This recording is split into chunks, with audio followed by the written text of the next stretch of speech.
আসসালামু আলাইকুম। বিডি ক্রিকেটে সবাইকে স্বাগতম। বাংলাদেশ ফুটবলে হামজা চৌধুরী এসেছে। আমরা আশা করি হামজা চৌধুরীর হাত ধরে বাংলাদেশ ফুটবলে অনেক দূরে এগিয়ে যাবে। কিন্তু বাংলাদেশ ফুটবলে যে সিন্ডিকেট ঢুকেছে, বাংলাদেশ বাফুফে যে সিন্ডিকেট ঢুকেছে, এই সিন্ডিকেটকে আগে দূর করতে হবে। এই সিন্ডিকেট ভেঙে দিতে হবে। সিন্ডিকেট না ভাঙতে পারলে বাংলাদেশ ফুটবল সামনের দিকে এগিয়ে যেতে পারবে না। যেমন এই সিন্ডিকেট কিন্তু বাংলাদেশ ক্রিকেটটাকে আস্তে আস্তে একদম ধ্বংসের পথে নিয়ে এসেছে। বাংলাদেশ ক্রিকেটটাকে একদম ধ্বংস করে দিয়েছে। সেম কাজ এই ফুটবলে ঢুকছে। এই সিন্ডিকেট যদি না ভাঙতে পারে, বাংলাদেশ ফুটবল কিন্তু উন্নত করতে পারবে না। বাংলাদেশ ফুটবল সামনের দিকে এগিয়ে যেতে পারবে না।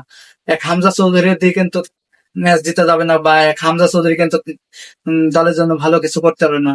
যদি এক যদি এই সিন্ডিকেট না বন্ধ করে। এবং ফাহামিদুল কিন্তু অনেক ভালো একজন ফুটবলার, কিন্তু তাকে এই সিন্ডিকেটের কারণে বাদ দেওয়া হয়েছে। এই ফাহামিদুল যদি থাকতো, হামজা চৌধুরী এবং ফাহামিদুল কিন্তু অনেক ভালো একটা গেম উপহার দিতে পারতো আমাদের, অনেক ভালো কিছু করতে পারতো। কিন্তু যেমন হামজা চৌধুরী যে মানের প্লেয়ার, হামজা চৌধুরীর সাথে পাল্লা দিয়ে খেলে যাওয়ার মতো প্লেয়ার আমাদের দেশে নাই। হামজা চৌধুরীর গতির সাথে পেরে ওঠা প্লেয়ার কিন্তু আমাদের দেশে নাই। কিন্তু ফাহামিদুল কিন্তু ইটালিয়ান লিগে খেলে, যত সে চতুর্থ বর্ষের লিগ হোক, তারপর কিন্তু আমাদের আমাদের দেশে ফুটবলার চেয়ে আমাদের দেশে ফুটবলের চেয়ে কিন্তু অনেক এগিয়ে। তাই ফাহমিদুল যদি আমাদের এই টিমে থাকতো, হামজা চৌধুরী এবং ফাহমিদুল কিন্তু দুর্দান্ত একটা খেলা আমাদের উপহার দিতে পারতো, এবং ইন্ডিয়ার সাথে আমরা ভালো করার সম্ভাবনা থাকতো।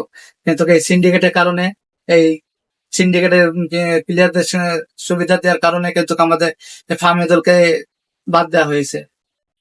কোচ হেড কোচ বলেছে যে ফাহমিদুলের বয়স অল্প, 18 বছর। দেখুন, 17 বছরে কিন্তু ইয়ামাল কিন্তু স্পেনের ইউরো জিতাইছে। ইয়ামাল কিন্তু 18 বছরে বার্সা কাঁপাচ্ছে। বার্সার মেন প্লেয়ার এখন ইয়ামাল, 18 বছরে। আর তাহলে ফাহমিদুলের সমস্যা কোথায়? দেখেন, বিশ্বের বড় বড় প্লেয়ার কিন্তু অল্প বয়সে অভিষেক হয়েছে। যেমন দিয়াগো ম্যারাডোনা, ফুটবলে গড বলা যায় হয় যাকে, সে পেলে কিন্তু 17 বছর বয়সে তাদের ডেবিউ হয়েছে আন্তর্জাতিক ফুটবলে। খালি ফাহমিদুলের সমস্যা কোথায়? এই ছেলে ভোলানো গল্প আমরা শুনতে চাই না। এই কোচকে সুনির্দিষ্ট জবাব দিতে হবে।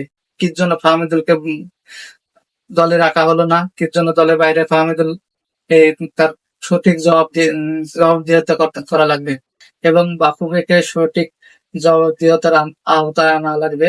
কারণ এই সিন্ডিকেটের কারণে কিন্তু বাংলাদেশের ক্রিকেট ধ্বংস। আবার যদি ফুটবলের একই অবস্থা হয়, তাহলে কিন্তু আমাদের দেশের জন্য ক্ষতি। এই সিন্ডিকেট কোচ কি জন্য ফাহমিদুলকে দলে রাখে নাই? কোচ নিজে রাখি নাই, না অন্য কোনো কারোর চাপে কোচ ফাহমিদুলকে বাদ দিতে বাধ্য হয়েছে?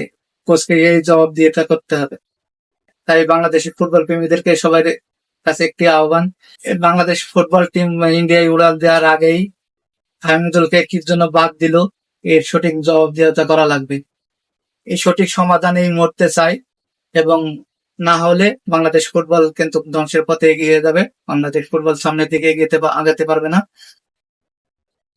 ধন্যবাদ সবাইকে, ভালো থাকবেন। আমাদের চ্যানেলটা সাবস্ক্রাইব এবং পেজটা ফলো দিয়ে আমাদের পাশে থাকবেন।